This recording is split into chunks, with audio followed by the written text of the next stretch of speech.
Following through on a story that I threw onto the back end of the Jurassic World Aftermath box office breakdown or something like that, I want to touch on this in a little bit more detail because for me, I think it deserves it, at least a little bit, okay? Because Charlize Theron came out and claims that Hollywood has a double standard for female action movies. I agree, but for totally different reasons. But does Hollywood, yes, and reality back that up? Well, no, of course not, okay? But let's get to her statement because I just used it as a little joke at the end of the video. So let's at least hear her out, okay? Charlize Theron is sounding the alarm on what she sees as an unfair playing field for female action movies. In a recent interview with the New York Times, the Oscar-winning actress claimed that Hollywood gives male stars more chances to succeed in the action genre even after they fail.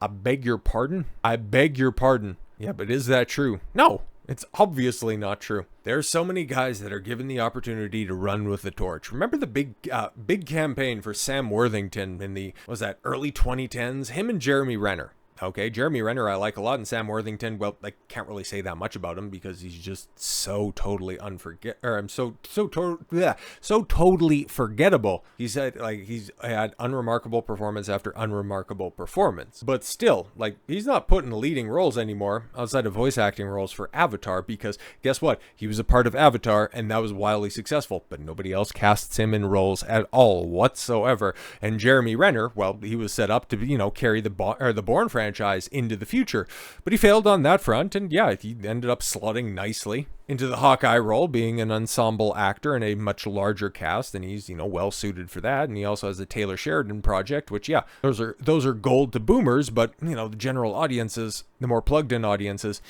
don't really see him all that often. I wouldn't see him on the Mayor of Kingstown. I think that's what it's. I don't remember, man. I haven't seen it, but the people that like the Yellowstone, the Tulsa Kings of the world, all of that type of stuff, they watch it and they like it a lot, and that's totally fine. Different horses for different courses, I suppose. But movies that fail and guys that just don't succeed at all, Simu Liu's coming back in the Avengers and Shang-Chi was an unmitigated fucking disaster. Henry Cavill, I like the guy a lot, and he's the flip side of this coin where he keeps on succeeding. He gets praised. His non-Snyder cringe movies, they do move the needle. He just doesn't get a break, okay? So yeah, he's one of those guys that, yeah, everybody knows he could succeed, and when given the opportunity, he runs with it, and he gets treated like he fails. What the hell is going on? Yeah, you got Anya Taylor-Joy with, Furiosa. After, oh right, what was that? Charlize Theron was Furiosa in Mad Max Fury Road. After that film bombed, they continued on with Furiosa against all logic and reason. Interesting. But yeah, it's harder. That's known. See, just taking it for granted. Taking it and accepting the premise, full stop. Action films with female leads don't get greenlit as much as ones with male leads. Where have you been in the past decade? Thing that always frustrates me is the fact that the guys will get a free ride. Idiot. Absolute idiot.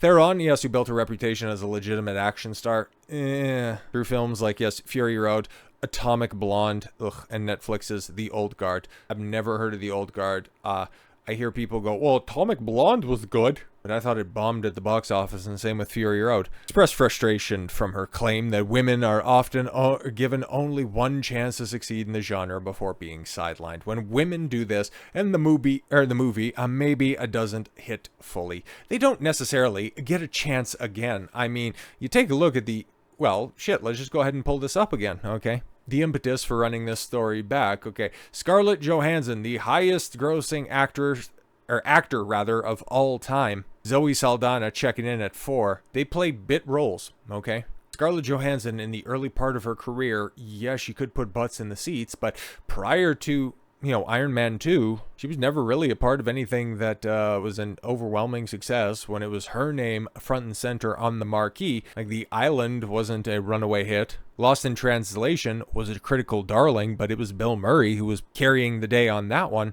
You only got to the top of that chart by being a part of the MCU and being in the latest Jurassic Park film. Chris Pratt up there at 5, yeah, part of all of those Guardians movies, and the 2 most successful Avengers films, sure, you could go ahead and say that he was already on a successful path, being anointed the face of the Jurassic World Redux, but he very much carried the day on that, because the first one, it made over $1 billion.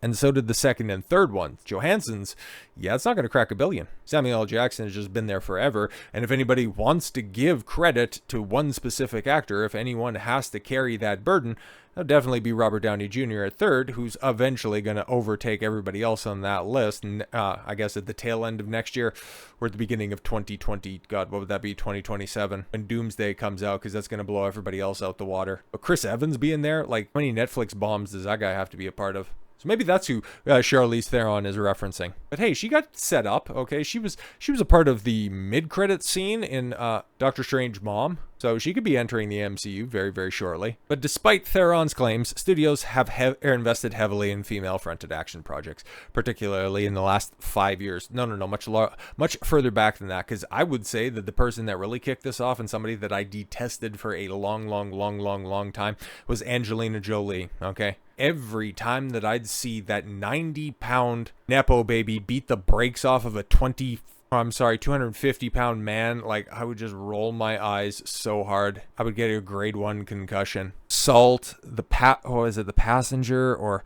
God, what's the one where she starred opposite of Johnny Depp? God, the fucking movie sucks so bad. I know a lot of people like it, but Wanted is, what a trash film that is. And like, she set the stage for all of this garbage. So no, it's kind of like how people say that woke and feminism has been, just permeating the industry for like 10 years at this point. No, you got to walk it back further. Political correctness, no, hasn't just been rearing its ugly head in the past, few years. You got to run that shit back all the way, not just to the 80s, okay? You got to go all the way back to the sexual revolution in 1965. But because all of these broads can only see about as far as their own nose, they'll only use their own solipsistic framing on things. So Theron thinks that, the Mad Max Fury Road, that was a success. Why wasn't I called back for Furiosa? Or why don't I get other opportunities in Hollywood? Well, because Fury Road didn't make a profit. And yeah, Furiosa, a continuation of the character that you brought to the screen that you probably think is just so great and fantastic,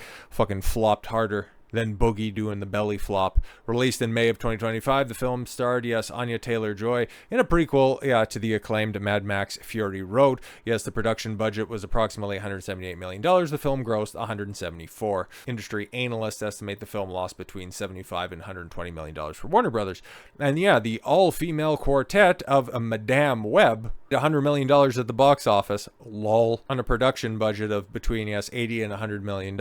Ballerina, earlier this year, film earned, $128 million globally on a reported $90 million production budget.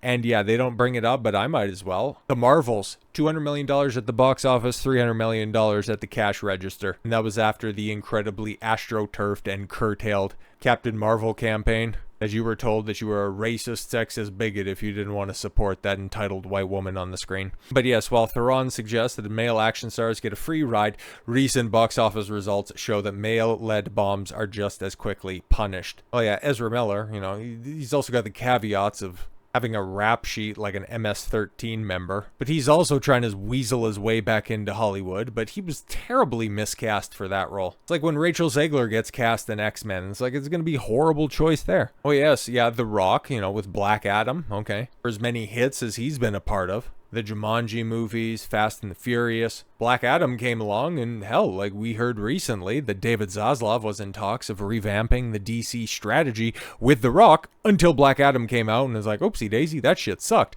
Alden Ehrenreich most recently spotted an Ironheart, okay? He was tapped to be Solo. Probably the test case for when Disney eventually remakes Star Wars' original trilogy. That thing failed, and he was resigned to the dustbin of history. What's his name there? Actual Cannibal. Not Shia LaBeouf, but, he's also somebody probably weren't cut from the Ezra Miller cloth, but, oh my god, I'm forgetting the guy's name.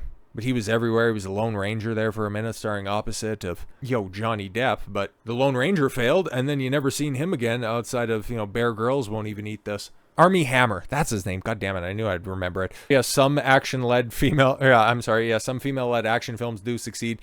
I mean, don't pay attention to the picture right here. Black Widow was a fucking mess, but that was also, mishandled by Disney, and Jurassic World is going to go on to be the lowest grossing Jurassic World movie, maybe even, slotting in alongside a couple of those early Jurassic Park movies, not adjusted for inflation, and then trying to give Daisy Ridley any credit for the Star Wars franchise. Like, fucking come on, man, you're just really scraping the bottom of the barrel.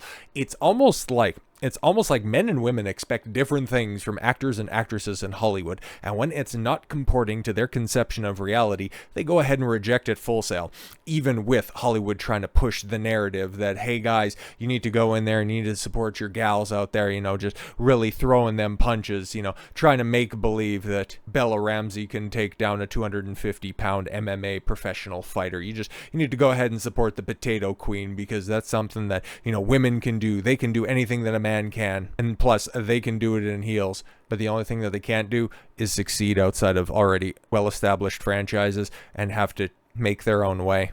You want to talk about somebody who continues to get trotted out time and time again after they fail at the box office or end up tanking a franchise? Emilia Clarke. Somebody check in on Gaia, see if she's going to be returning for Avengers Doomsday. So with all that said, thank you all very much for the gift of your time. I've been Don Consuelo. I want you to follow your gut and get after it. Take care, everyone.